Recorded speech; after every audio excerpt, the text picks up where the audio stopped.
Rawatan harian anis merah. Pengembunan. Jangkrik 2 ekor pagi. Papaya 1 iris jempol. Penjemuran 15 menitan. Angin-anginkan. Lanjut kerodong. Mandi 2 kali seminggu. Cacing seminggu 1 kali.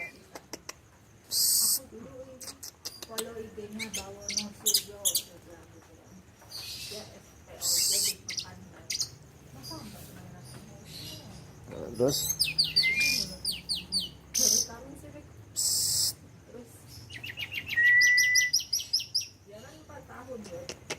ini akhirnya anaknya